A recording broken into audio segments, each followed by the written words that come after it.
In this video, I'm going to talk about money laundering and how it affects the luxury watch market. It's no secret that luxury watches are the preferred currency for money launderers. The global watch market is currently estimated to be about $8 billion and growing.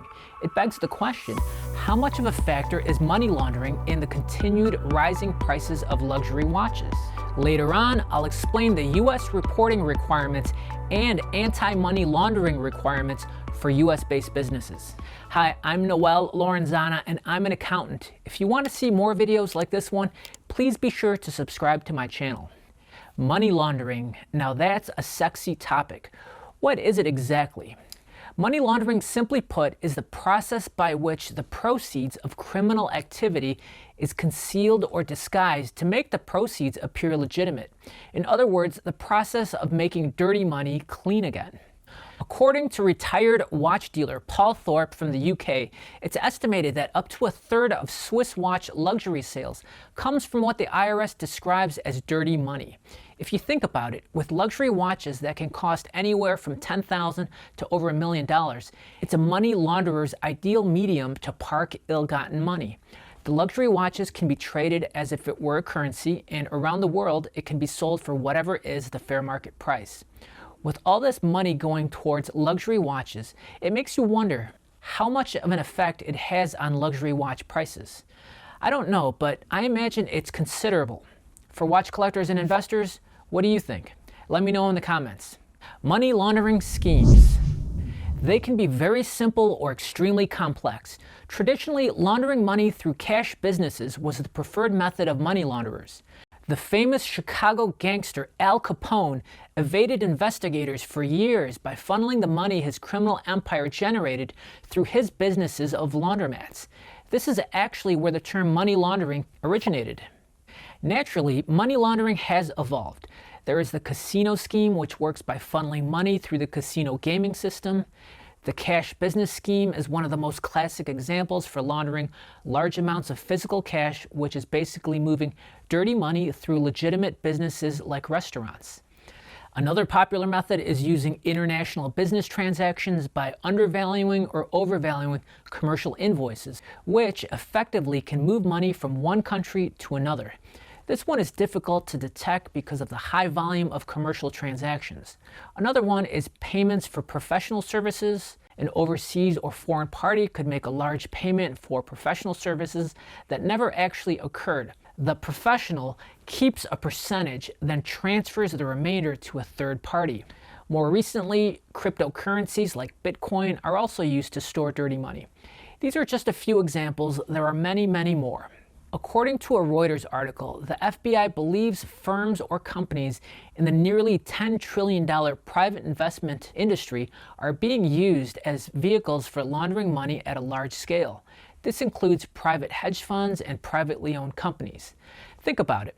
The use of private placement funds, including investments offered by hedge funds and private equity firms, can and are often used to reintegrate dirty money into the legitimate global financial system.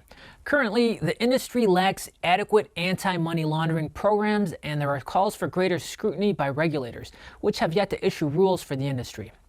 Let's talk about the 3 stages of money laundering. Money laundering is described as having 3 stages, which are placement, layering, and integration.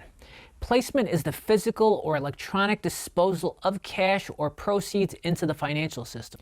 Layering is the creation of layers of financial transactions to distance the funds from the illegal source. Integration is reaching the stage of apparent legitimacy for the funds. This would be the final stage, for example, purchasing luxury goods, art, real estate, or making business investments. So what's being done to prevent money laundering? Thanks to the 2001 U.S. Patriot Act, a global change took place requiring financial institutions to set up rigorous anti-money laundering programs. Now, financial institutions like banks must have anti-money laundering departments, hire trained personnel to monitor and investigate financial transactions, research customers' backgrounds, and invest in training and information technology.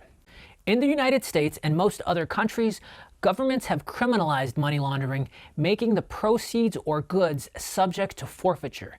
The penalties for money laundering are severe, up to 20 years prison sentencing and large fines for each violation. How does this relate to businesses? It's a crime under U.S. law to engage in any financial transaction with the proceeds of specified unlawful activity with knowledge that the funds involved are the proceeds of some form of illegal activity.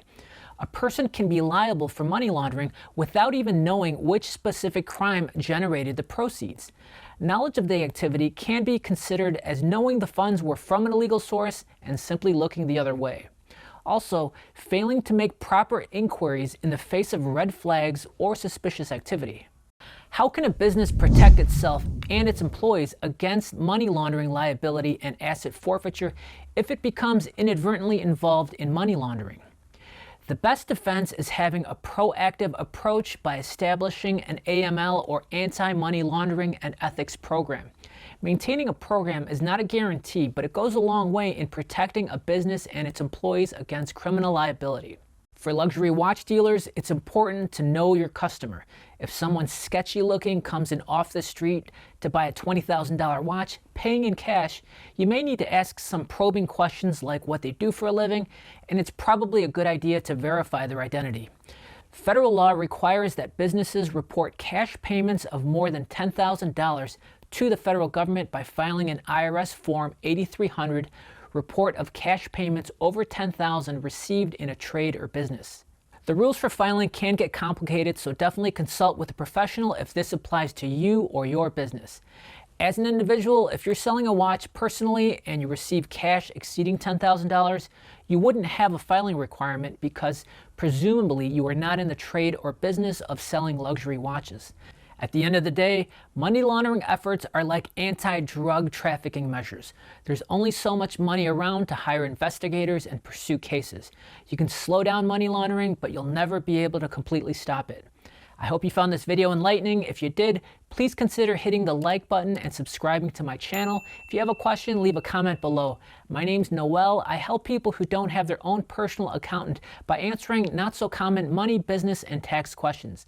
Let me know in the comments if there's a topic you'd like me to cover. Thanks for watching and see you in the next video.